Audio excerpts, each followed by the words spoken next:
Um, Good morning, everyone. My name is Ken White, and I am the Executive Director of the Maryland Black Chamber of Commerce. We welcome you and thank you for joining us on our SBA series, Money Smart. And today, David Hinckley with the SBA will be presenting on taxes and financials. So with that being said, David, I will hand it over to you because we don't have a whole lot of time, so I don't want to spend a lot of time, take a lot of time away from you and your presentation. Okay. All right. So we're going to get started here. I'm going to bring up the presentation a little bit. We're going to go through this presentation. This is part of the Money Smart for Small Business series that we do. This is a program that's freely available to everybody. It is on the FD. If you do a Google search for FDIC small SBA Money Smart for Small Business, you're going to get a web page that's going to show you all of the 13 modules, and you can download the participant guide, the instructor guide, and you can even look at the PowerPoints. They're all free there.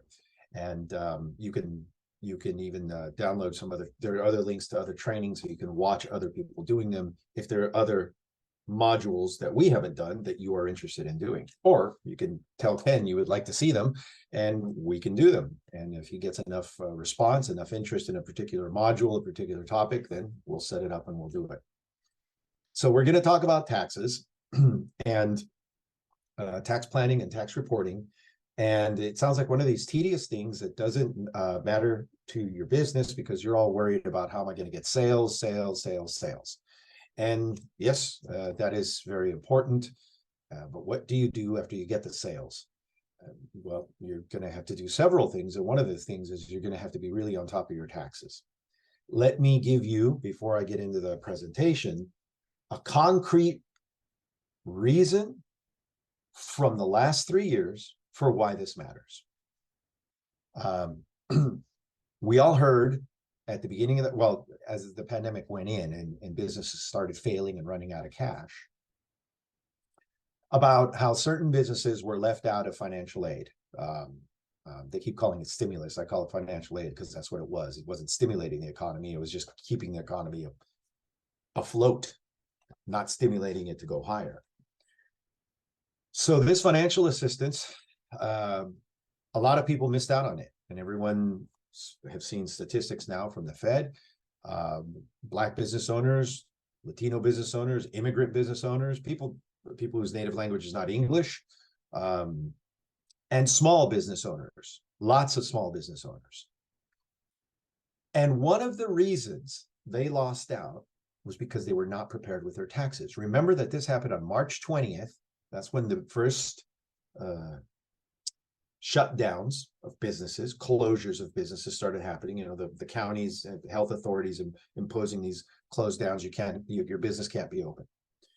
And people started losing money. And by the middle of April, I was getting desperate phone calls from people saying, when am I going to get this disaster loan? When am I going to get it? And so we had been shut down for 2 weeks.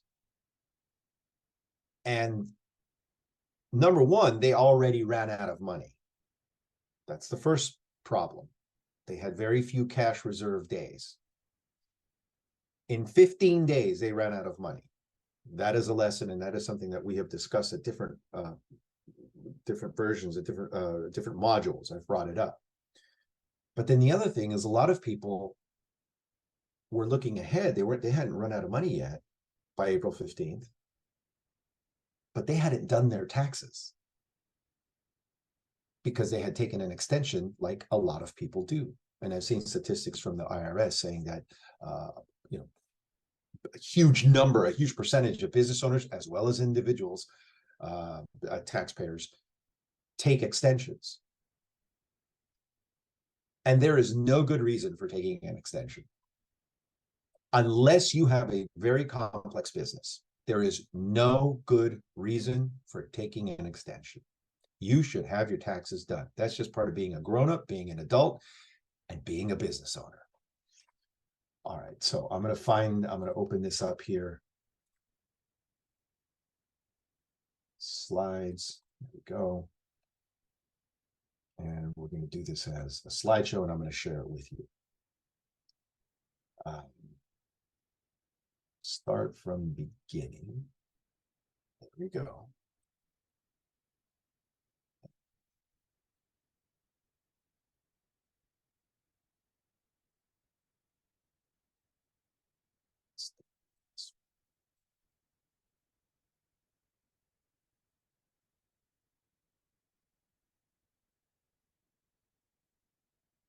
Share the screen, and you should be able to see this. Share screen. Where's my, there it is. There's my slideshow. Okay, here we go. So we're going to talk about primary business taxes. You have income tax, you have self-employment tax, and follow along with your participant guide. Self-employment tax, you have state income taxes, you have employment taxes, sales tax, and local taxes. These are the different kinds of things that you have to be aware about. As I'm talking about all this, you may think like, oh, well, this is just another thing that I have to learn. I have to go out and become an expert like a CPA. No, you don't have to do that. But you do have to know something. And I'm going to show you a Schedule C in a little, it's not part of this thing, but I'm going to get to it because I want everybody to be aware of that. Now, for federal income tax, you have a couple of forms. There's a Form 1040, a Form 1065, a Form 1120S. Those could be the different ones that you're going to be, that you might be dealing with. One or more, one of those, right? And you're going to be paying taxes either as a sole proprietorship, as a partnership, as an S corporation, a C corporation, or most common is going to be as a limited liability company, an LLC, which many of you by now, you probably already have that set up. Now, I don't remember if we've done the module on the different forms of organization, of business organization, like a sole proprietorship or a partnership or a limited liability company. But a sole proprietorship, quick review, just in case. A sole proprietorship is just you. That's it. You start doing business and you're running the business out of your personal checking account. That's it. The limited liability company is something separate from you that you set up with articles of organization through your state, wherever you live.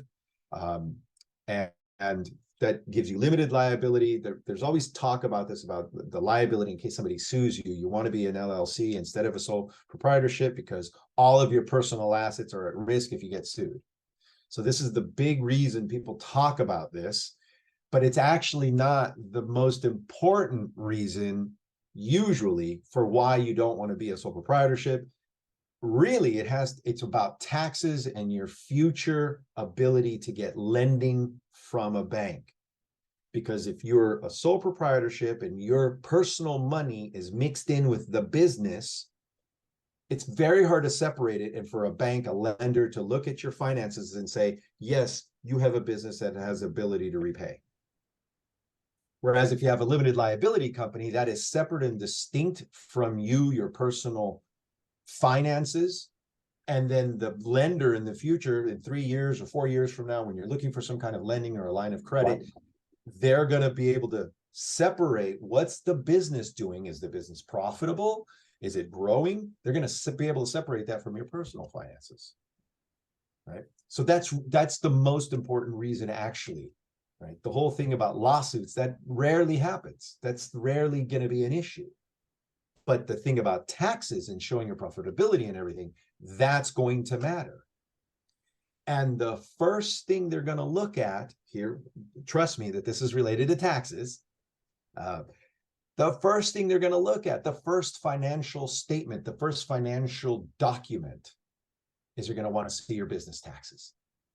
How many, that might be a first question. Oh, you're interested in lending. Okay. How long have you been in business? 5 years. Okay. So do you have 5 years of business taxes? Yes, I do. Okay. Well then, let's see them. Now there's a question here from Ken. That's me. I just want to let you know that Jason Williams, our tax expert, has joined the webinar with. Okie doke. All right. Welcome, Jason. Yeah, glad to be here. Yeah, sorry I got on a bit late. Had some computer issues, so blame it on the machine, but I'm here now. Fantastic. Happy to have you. Hey, give us a quick introduction. Tell us who you are, what you do, and then I'll jump right back into this thing. Yeah, I'm Jason Williams. With my firm is the Accounting Analyst LLC. So we're a CPA firm based out here in Silver Spring, in Montgomery County. So we cover everything from, your day-to-day bookkeeping and accounting. We do tax prep and tax planning as well. And we also offer CFO services. So we help businesses with, financial management, cash flow management, budgeting, forecasting, and so on. So that's, just a little spin on what we do there. So glad to be here. Happy to have you. Okay, so if we get into any questions, we have this tax expert here who's going to be able to answer any of the questions that people might have as we go through this. So let's get back into this presentation. Where is it? Share. There it is. Okay. So all right. So here we go. So in the income tax, right? This is going to be based on your net profit, or another synonym for that is going to be your net income. Right? And the easy way of thinking about this is you just take the gross income, right? The sales of the business, and you subtract all the expenses and costs, right? And then the business expenses are things that are necessary, or the ordinary expenses to operate the business, to run it, right? That could be an electric bill, it could be a lease if you have a location, it could be a subscription for something, it could be your internet service, for example. Every business has to have an internet connection now. You have to be connected to the internet to do some work, email, etc., and all that. That's one of your business expenses, right? Now, sole proprietorships, partnerships, LLCs, and S corporations show the net profit on the owner's personal income tax forms. C corporations pay a corporate income tax, but that has nothing to do with you all here. This is small business owners. You're getting started. This is not anything that you're going to deal with. You're going to be dealing with the others, not the C. David, we do have some C corps. Oh, you do? Yeah, okay. So, well, all right. Okay, I didn't know. All right, I assumed that this was going to be mostly smaller businesses that are not C corp. Okay. So, all right. So this is what you're going to be dealing with, right? This is what's coming up. So, let me go to the next one. So, employment tax and forms.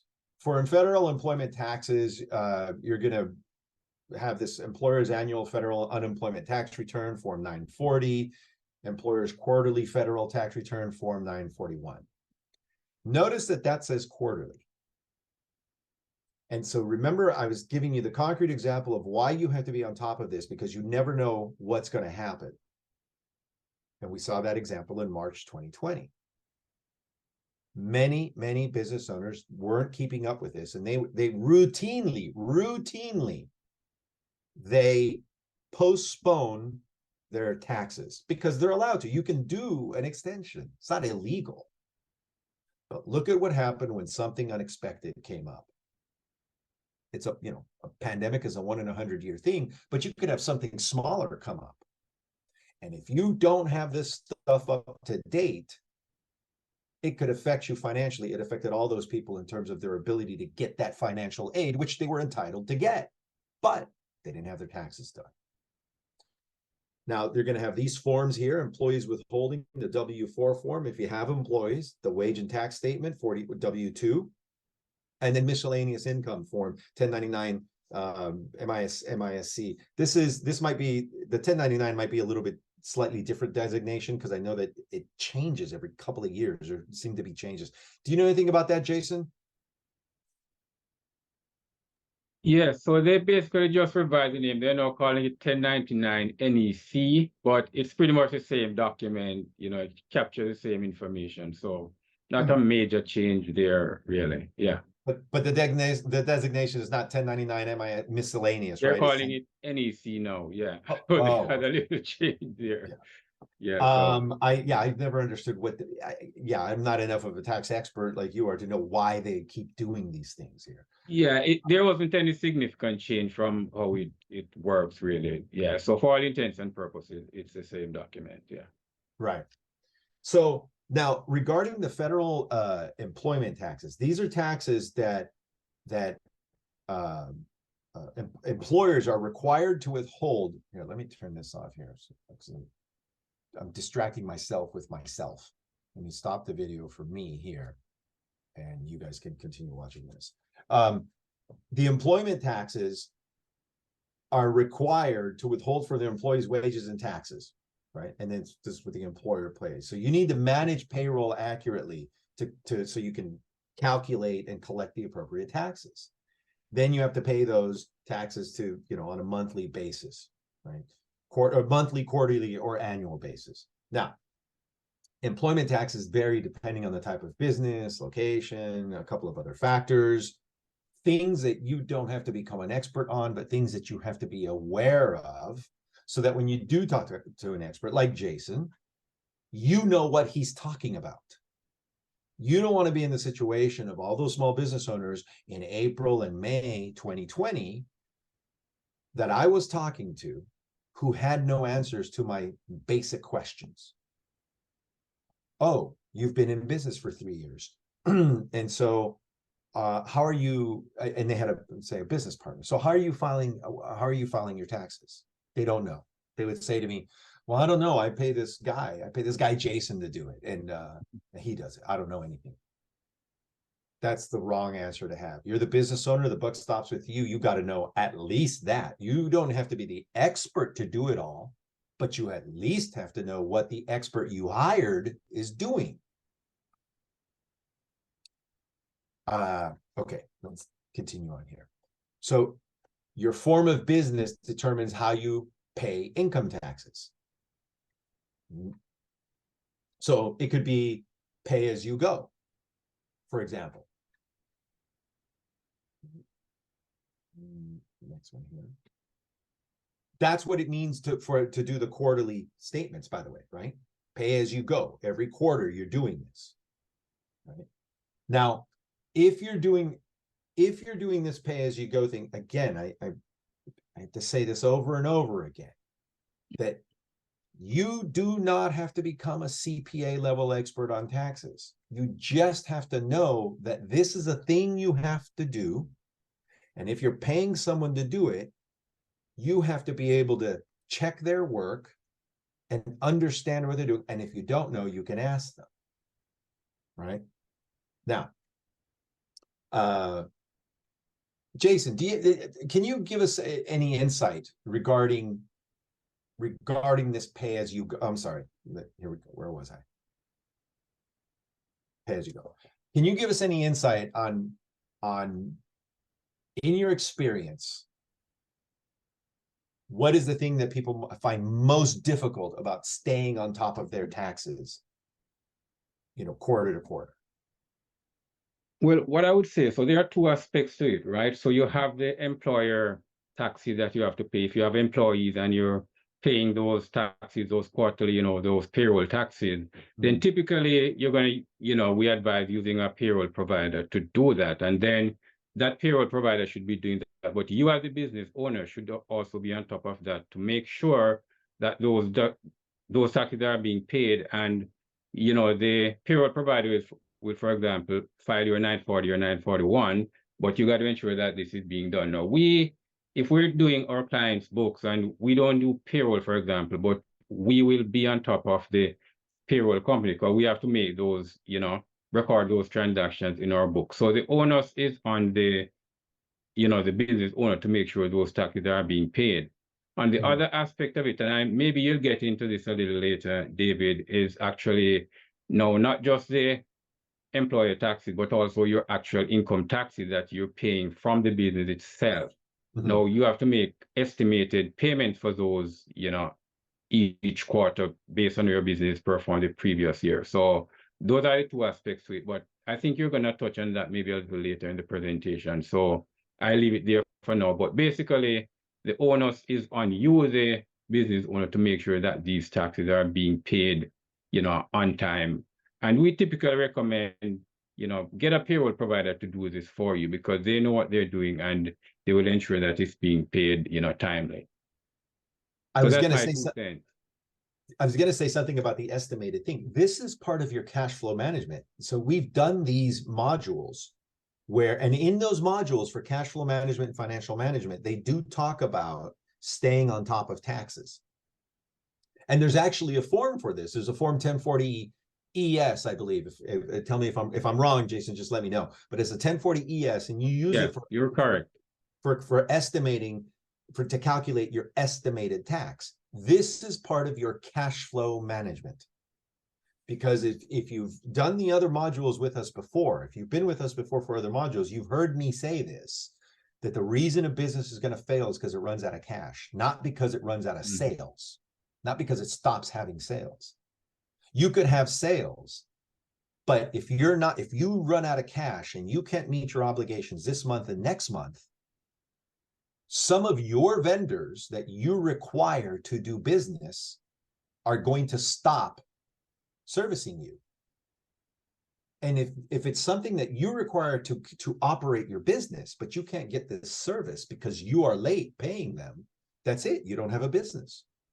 It stops because you ran out of cash this month and next month. Not because you don't have customers. Sure, you know you're going to have more customers, but you ran out of cash. So these estimates of taxes is part of your cash flow management. Has to be a thing that you're thinking about, right?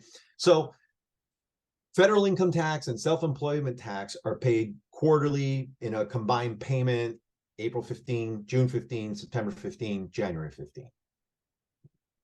And going back to this concrete example we have of 3.5 years ago now, the pandemic hits in March, and it's March, their taxes were due January 15, but they hadn't done them. And that means they were already late, and it looked like they were going to be late for their April 15 one. So you don't want to be in that situation because you never know when you're going to need this is done, this documentation, right? And David, just to add, there's also a penalty for paying it late. So yeah, depending on how much it is, but typically there's a penalty from the IRS for that. Let me ask you, in your experience, what percentage of small business taxpayers take extensions routinely? I would say in our firm, it's actually quite a bit. I would say maybe 25–30%, but it's a pretty good number because we just came out of, October 15 is the extended deadline, and we just came out of that. And we're surprised at how many, returns we still had to file. So it's a pretty big number. Typically, I see, people just routinely, and most of the times it's because their books just aren't done, and that's why the taxes can't be filed. Right. So and of course, it's a pretty big number, yeah. Yeah, and of course, you don't know why their books aren't done, right? Jason is the guy who does the work with the material they give him. And if they can't give him the information for him to do the work for his clients, there's nothing he can do. And of course, he can't read minds. He doesn't know why that work isn't done. But this is why I'm saying this is part of your cash flow management. You have to be on top of it.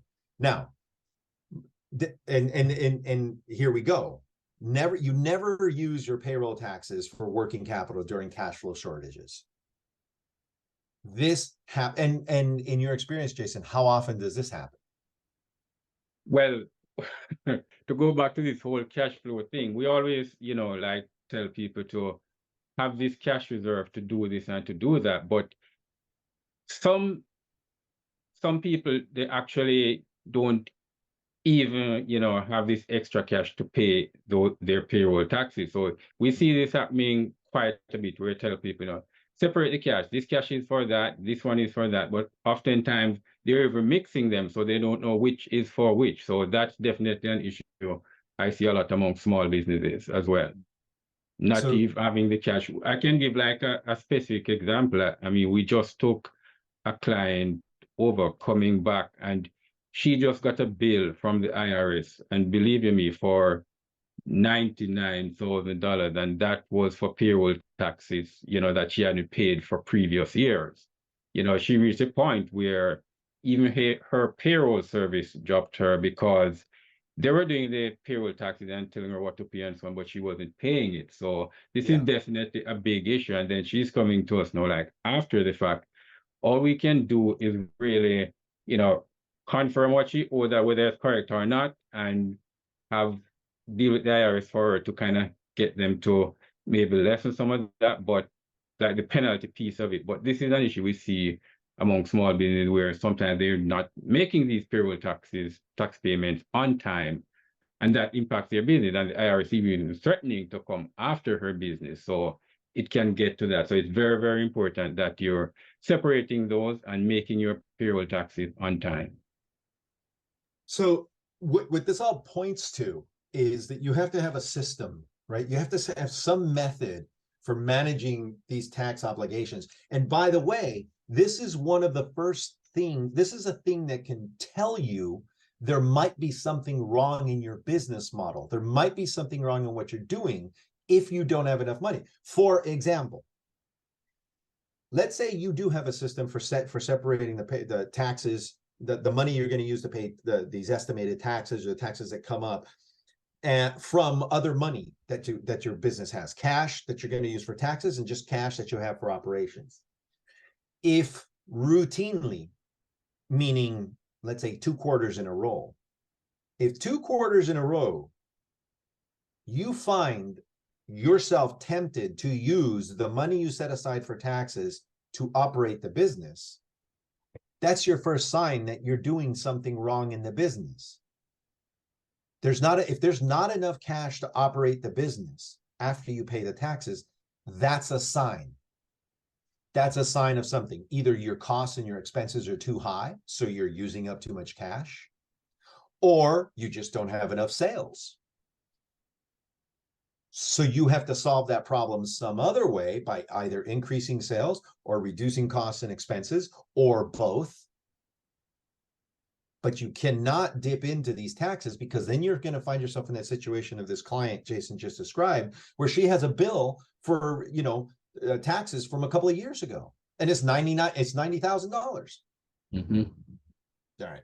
So again, this goes to cash flow management, being aware of what's happening, what's coming in, what's coming out, and having a system to control all of this. That's the really important thing here. You have to have a system to control all of this. So this is what we were talking about, that Jason mentioned this. You got to know what, when, how much. You have to save for taxes. You have to have separate accounts so that you know what is happening. Now, for example, if you're a retailer, you need to set aside the sales tax that you collect on each sale so you can pay it to the state sales tax agency, if there's a sales tax in your state. Not all states have this. Although in some states, I know it goes by county.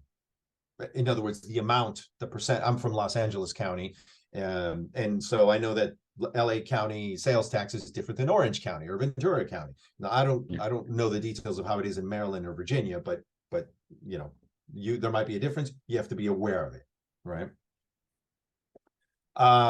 It does mention separate accounts. You can use separate bank accounts to set aside tax funds. Whoever you set up your business checking with, you can set up a separate little savings account to say this is going to be for taxes, for my estimate. You put it in there. That comes out of the cash that you have available to run the business, and that way you have a true picture. You have an accurate picture of how much cash you actually have to operate the business once you pay for these taxes. Right now, to be able to do any of this stuff, right, you're going to eventually have to get an accounting system. Accounting system so you can keep track of deductions, bookkeeping. There's business accounting software. There's cash versus accrual accounting methods. What accounting systems, Jason, would you recommend for someone getting started? They're 2 or 3, maybe 4 years into their business. It's still a small business. What should they do? Well, the first thing that you have to have is really your accounting system that's you're going to use to record your transactions. You don't want to do this in Excel, for example. So QuickBooks is a popular, probably the most popular package out there that you can use as your accounting software, and it has different levels. So if you're just starting out and your business is really simple, you can opt for one of the simplified package. As the business expands and gets more complicated, you can use a more advanced package. For a business also, there's another alternative. There's, a number of these different software out there. One that we sometimes recommend to a business that is really very tiny, just starting out and maybe not have a lot of cash, is a one called Wave, which they actually have a free version that you can use when you're just starting out. So that free version is pretty simple, but it can give you, like your basic income statement, record your transactions and so on. But you definitely want to have that accounting system. Some of the other things that you need to do, like payroll, cash flow management, you can also do these in QuickBooks as well. And whether you're doing it yourself or you have an accountant doing it, then, these other add-ons are there as well. And also payroll, QuickBooks can do, you can do your payroll in QuickBooks as well. There are also dedicated payroll packages like Buster, for example. So there's a range of different things out there, but QuickBooks is probably one of your go-to. It can do a lot of things for a business that you're starting out, and as it gets more complex, you can up the level of QuickBooks that you subscribe to. So I would recommend that for a business, kind of just starting out, even 2-3 years into the business, you can still use that. And an important thing after you choose one is you have to learn to use it. You have to invest the time, you have to set aside the time to go through whatever training they have, whatever resources they have, showing you how to use it. You have to know how to use your tools, and your accounting system is one of the tools that you use as a small business owner. You cannot be a carpenter if you don't know how to use a carpenter's tools. You cannot be a business owner if you don't know how to use a business owner's tools. One of those tools is going to be your bookkeeping, accounting, business accounting software, and you have to know what it's doing. You cannot be like these people I was talking to 3.5 years ago who say, I just pay someone to handle it. Look at what happened to them. Some of those people waited a year to get that financial assistance that they should have gotten in 4 weeks. They waited a year. Now, we're not going to have a pandemic every 3 or 4 years, but you can have something that's that's less severe, but that can still severely affect your business anyway. Now, you can use an accountant. You can go hire Jason to do this for yourself. But as I said, you have an understanding of what's happening, understanding of your accounting system, so that when he's talking to you, you know what he's saying. You understand what he's saying. That matters a lot. Where can you find a qualified business accountant? The IRS website can tell you about it. Right? You go there, and in fact, I'm going to show you there's something called the IRS Small Business and Self-Employed Individuals Tax Center, right?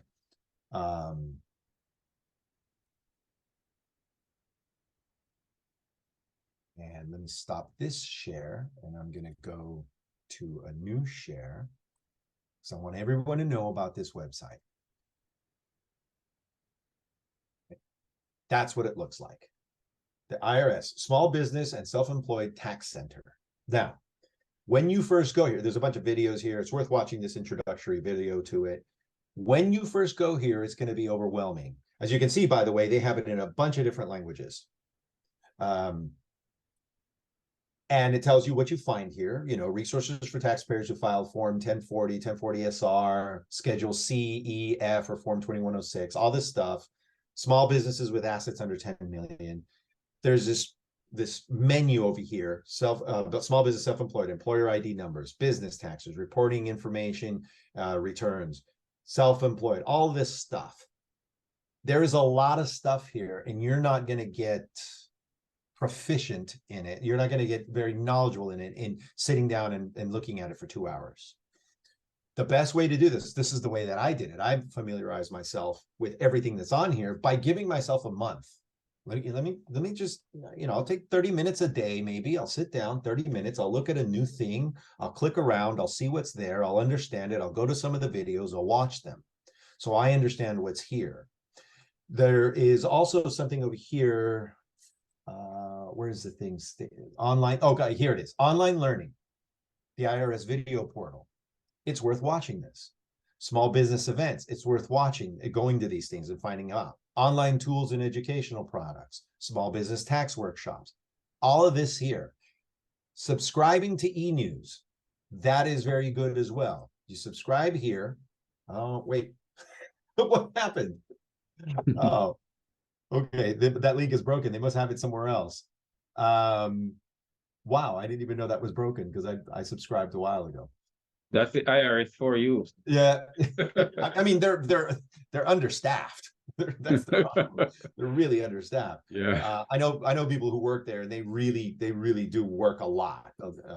Okay, so there's another way to get onto the e-news. I'm going to talk about it. I don't know where it is now. I'm going to have to find it. But the e-news is important because when you choose e-news, you can choose information. For example, Jason can subscribe to it and get news for tax professionals like him.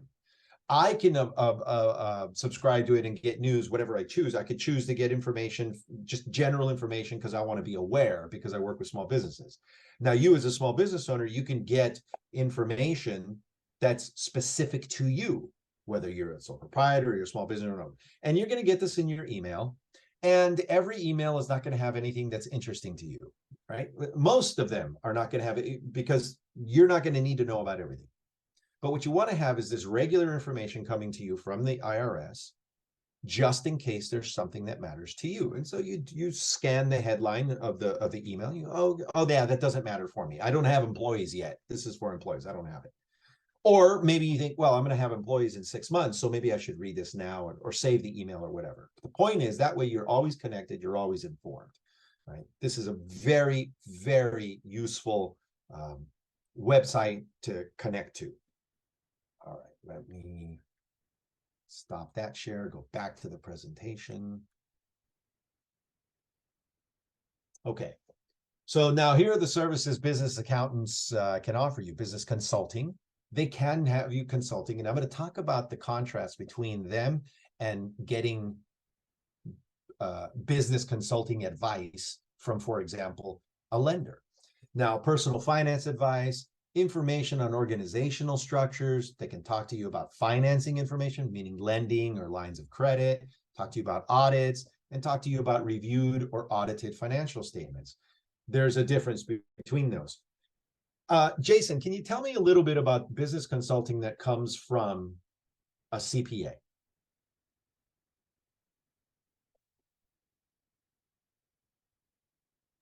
Sorry, I was mute. I was on sorry. mute. I was talking earlier, I was mute. So yeah, so I mean, CPAs, we offer many different type of services. And one of the things that I should mention from the outset is that not all CPAs, does everything, right? So some CPAs, like our firm, we focus on financial management. So we offer services like cash flow management, helping you to manage your cash flow, things like budgeting and forecasting. So we do that type of consulting, but you have other CPAs who might be more, offer things like helping you with processes in your businesses and things like strategic planning and how to grow your business and that type of thing. So there's a range of different services that you can get from CPAs in terms of consulting. So, it all depends on what you want for the business. So you sit down and you decide what are the services I want. And when you're talking to your accountant, don't just go to a CPA and say, this is what I want, have a conversation, find out what that CPA can actually offer and see if that's something that you want, and then you can work together. But there's a range of different, consulting that CPA firms offer. You got to find the right one based on what you want for your business. Now, there is a difference between different kinds of financial statements, right? You can have the compiled, you can have reviewed, or you can have audited financial statements. And only CPAs are qualified to do the reviewed or audited financial statements. Can you give us a little explanation of this difference between the compiled, the reviewed, and the audited? Yeah. So I'll even talk before you even get to the compiled. So typically, a lot of business owners, they can go in QuickBooks and they can pull out a balance sheet, an income statement, and cash flow statement, your financial statements. But that's just really just your basic that you're getting from QuickBooks. The compiled financial statements now is where your accountant actually helps you take that information from QuickBooks and ensure that, you know, information is correct, and they put it in a more succinct format, in a proper format, you know, so you have what is called a compiled set of financial statements, and it might have footnotes to the financial statements as well, explaining, you know, some of the items in the financial statements. So that's a compiled financial statements. Now, your accountant doing the compiled financial statements, they're not going to give you like assurance, like an audit, then to say, you know, we know that we've done certain procedures to ensure that the numbers are correct. They're basically taking your information and compiling it into the financial statements. The reviewed financial statement takes it a step further, and they're actually going to do some additional work to basically give some assurance that, you know, we have greater confidence in these numbers, that these numbers are more correct, but they're not going to do like a detailed audit. So that's your reviewed financial statement. It gives you a higher level of confidence than the compiled. And then you have the most extreme now, which is the audit, when they're going in and basically verifying that your financial statements are correct, and, you know, they faithfully represent the numbers that's in your accounting system. They're going to do things like checking your invoices to make sure they're correct. You know, they might make sure that your bank account, they'll do like a reconciliation of the bank account, make sure that your bank account balances are correct, you know, like a bank confirmation with your bank. So an audit is much more detailed. And as you say, it's only a CPA that can do the compile, the review and the audit, because they have to then sign off to say, we have confidence that your financial statements are correct. It's never going to be like a 100% absolute to say everything here is correct, because that's not feasible. But based on the work they've done, they can give assurance that, you know, the financial statements are largely correct. So that's the distinction between the three, you know, levels of work that an accountant can do for you. And most, just to add to that, most small businesses probably won't need an audit, you know, or even a review. Sometimes if you're getting credit and maybe it's a big loan, the bank might say, well, they might need review financial statements. You know, if you're maybe reach a point where you're getting maybe like a big government contract or something like that, you might need an audit. But most small businesses won't need these services, at least at the outset. Right. Yeah. Now the difference between these is going to matter, because when you go for financing, right, they're going to want to see financial statements. That is the bank, Yeah. any bank or any lender. They're going to want to see financial statements. Now, depending on the lender, the size of your business, meaning, you know, how much revenue it has, or perhaps its assets, if it has any, and the size of the loan, they're going to require either compiled or reviewed or audited financial statements. So you want to be ready to produce those relatively quickly, right? You know, and it will cost money to get audited financial statements, because that's a comprehensive service that's provided by a CPA. It's not a trivial service. It's a big service, and so you're going to have to pay for that. But that will be one of the costs involved in going and applying for a larger loan once your business gets big enough that you're going to be looking for a larger loan, like an SBA loan, you know, of a couple of $1 million or something like that. Yeah. And David, just to add to that, if you mentioned small businesses need to be on top of their financials and so on. So if you've been keeping proper records, your accounting system is up to date, a compiled financial statement should be fairly easy for your accountant to do. That's not too difficult. But if you've been on top of everything, if you've not been recording your transactions on a timely basis, then that's when you're in trouble, right? So the compiled financial statement, fairly easy. The review will take a little more time, obviously, and then the audited, as you say, that's a bigger commitment. So the lesson here is to make sure that you're recording your transactions as they come due. You can close your books like every month. Every month you should be able to go in and know where you were at, the previous month in terms of recording your transaction. That's what we typically recommend. No matter how small your business is, you want to be on top of your financial information. If you have cash coming in regularly and going out regularly, and now that doesn't mean frequently. Regularly just means it's every month or every 2 months, whatever. It's regular. It could be regular and frequent every week, every 2 weeks, or it could be regular and infrequent every month, every 2 months. But if it's happening regularly, you want to be on top of this for your taxes, because remember, the taxes is 4 times a year. You have to make these estimated payments and everything, right? That's part of your cash flow management.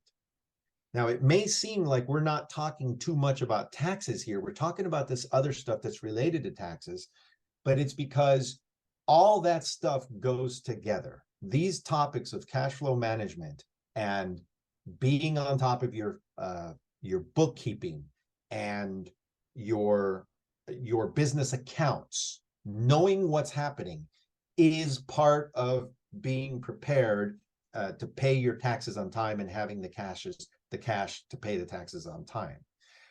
The paying of the taxes on time is not a central thing in your business, but it is a very important thing. The central thing in your business is you want to have a repeatable, profitable business model. You want to be able to sell whatever it is you're selling and make some money doing it.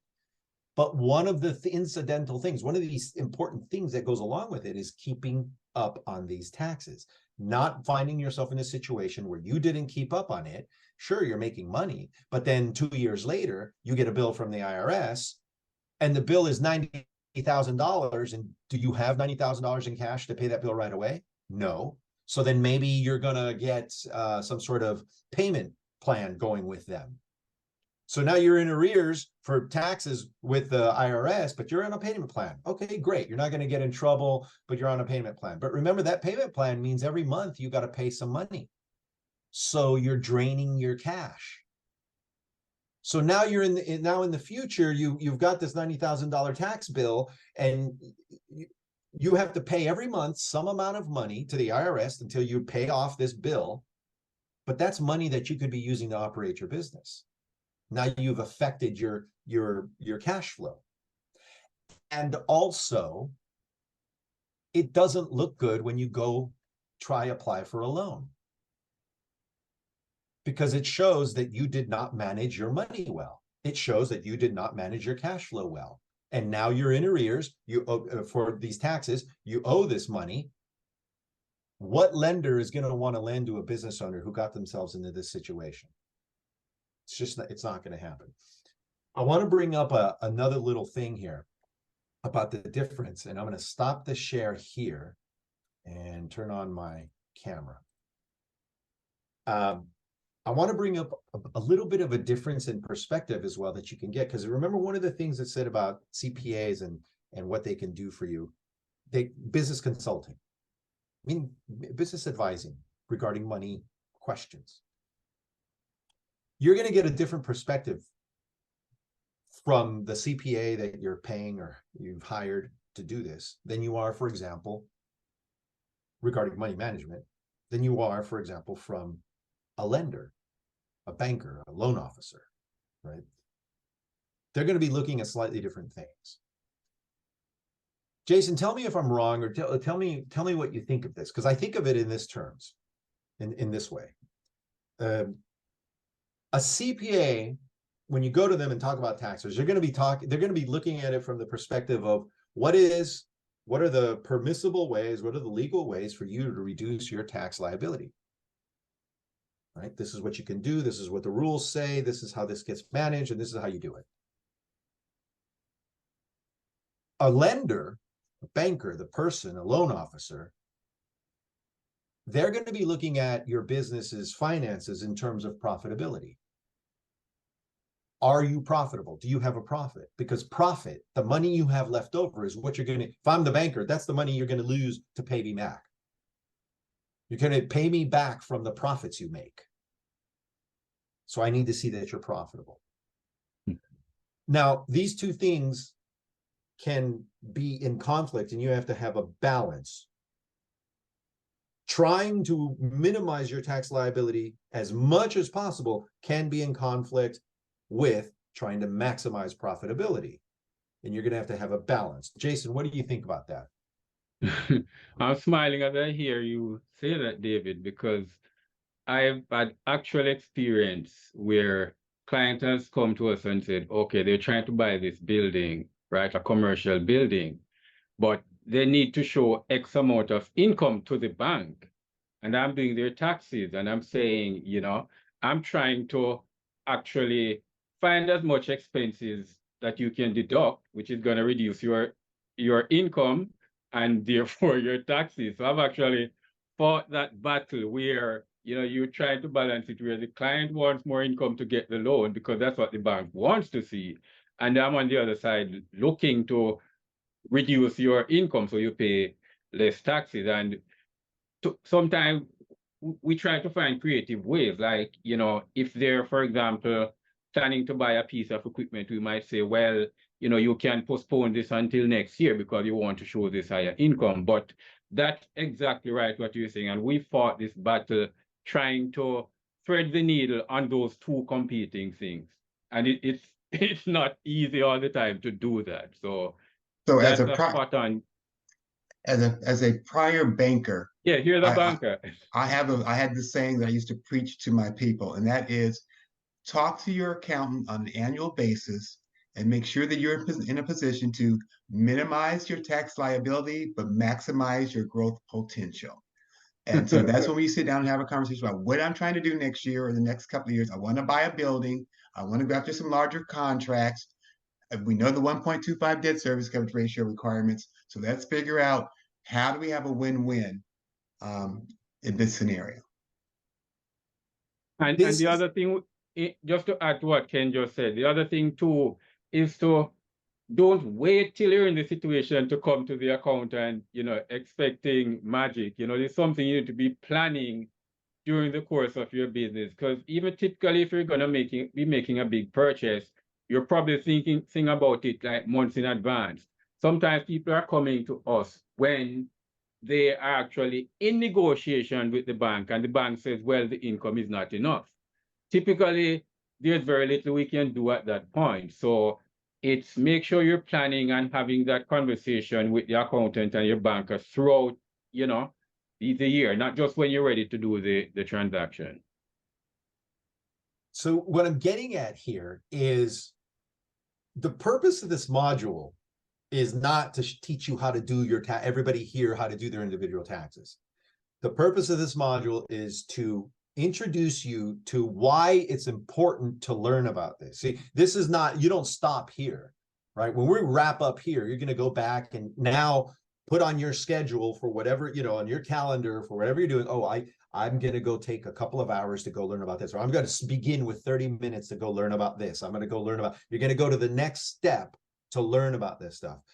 And this balancing of income with reduction of taxes, of your tax liability, this is a fundamental thing in the financial management of your business. You're going to be thinking about this all the time. And like, as Ken said, you're thinking ahead. I'm going to be looking for this other contract. I'm going to be doing whatever. I'm going to be doing something in about a year and a half, or 2 years.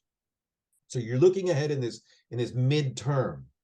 I would say short term is anything less than a year. So from a year on out, from a year to say 3 years, midterm, you're looking and you're saying, how do I maximize my income so that I am eligible? I look like I can, like I'm a good candidate for financing from an external source, meaning a lender. But how do I keep my tax liability as low as I can so that I have more cash that I hold on to so that I can operate the business? And as Jason said, you're often trying to thread this needle. And to do that, you have to know about this ahead of time. You can't leave this for the last minute. You start thinking about it now. Now, there was a specific question here. Somebody asked for the SBA, for where the modules are and everything. And I put this in here, the Money Smart program. Let me see. If anybody has a question, we can go to questions now regarding the account. So just use the reactions, the little thing with a little smiley face, and put your hand up, and then we'll see it and we'll call on you, and you can put your question in the chat and we'll answer it that way.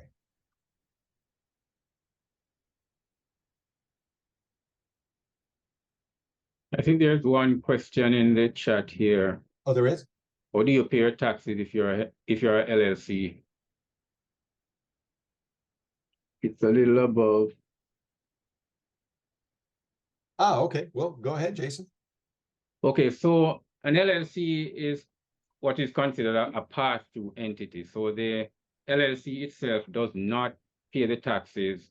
All your income from the LLC flows through to your personal tax return. So depending on if you've elected or not elected, so with the LLC, you can either report that income on a Schedule C on your 1040, or you could elect to be an S corporation, in which case you would file a Form 1120S. No taxes is due on that form. It's an informational return for the IRS. So the income still flows through to your individual tax return. You would get from that what is called a Form K1, which your tax preparer would then use that to report your income on your 1040. If you're a multi-member LLC, you're automatically considered a partnership, under IRS rules. So, but again, the income flows through to your individual return, but similar to the S Corp, you have to file a Form 1065. Again, that's an informational return. Each of the LLC members would be considered partners, and they would get that K1, which would then all report on their individual 1040s. So in a nutshell, that's how you'd pay the taxes if you're an LLC. We have a hand up from Miss Stephanie. All right, Miss Stephanie, put your question into the chat right there. Oh, she did. Where is the best place to receive training on the tax implications, policies, procedures on bringing workers, subcontractors, seasonal employees, or part-time? I'd like to know in advance, so I'm trying to get smart on it now. Miss Stephanie, I love your question. But Jim, what I'm going to say is this, though. So I'm going to say, Stephanie, is this my balloon lady, Stephanie? Is that you, Stephanie? Yes. Yeah. Yes. Okay. Jason is on our advisory board. So why don't you just get his contact information? You guys could talk offline and he could advise you. You're both very active members within the chamber. And Jason will be able to help you translate government language into normal people language. But I would advise you also go to that Small Business Self-Employed Tax Center and take your time familiarizing yourself with the stuff there. You had a question about subcontractors, seasonal employees, and all that. There are definitions. What is a subcontractor? What's an employee? All of this stuff, you want to understand it clearly. Yeah. Go look on the IRS website. It might be a little confusing because they have to write it a certain way, and it's useful to talk to Jason to help translate it if you have a question. But yes, it's fantastic that you are trying to get smart on it before you need it. Yes, and just to add my little 2 cents here, yes, that distinction between what's a subcontractor and what's an employee, can be very tricky. So you want to be very careful with that as you're bringing on people. Because even if you just give them a 1099 and say they're a subcontractor, under IRS rules, they might not necessarily be considered subcontractors. So you want to be careful. It depends on the relationship between you and, you know, those subcontractors / employees. So that's something you want to be very careful with as you're bringing on people. And it brings up a business decision you're going to have to make as an owner, because there's a reason. We don't. It's unfortunate. I wish we had a. So for next time, I would like to do a poll of why people want, when they start a business, they say, well, I want subcontractors instead of employees. Because I've asked that question. It's not very difficult, David. It's because you don't pay taxes on it. No, I know, but I know that's the answer, but that's all they know. What I'm getting at is there is another implication for your business that is indirectly related. In other words, well, sure, subcontractors you don't pay the employment taxes and everything like that, but you end up having a different relationship with that person when you have with an employee, because the people you pay to do services for you and your business so you can operate the business, a subcontractor, remember, they can leave anytime too.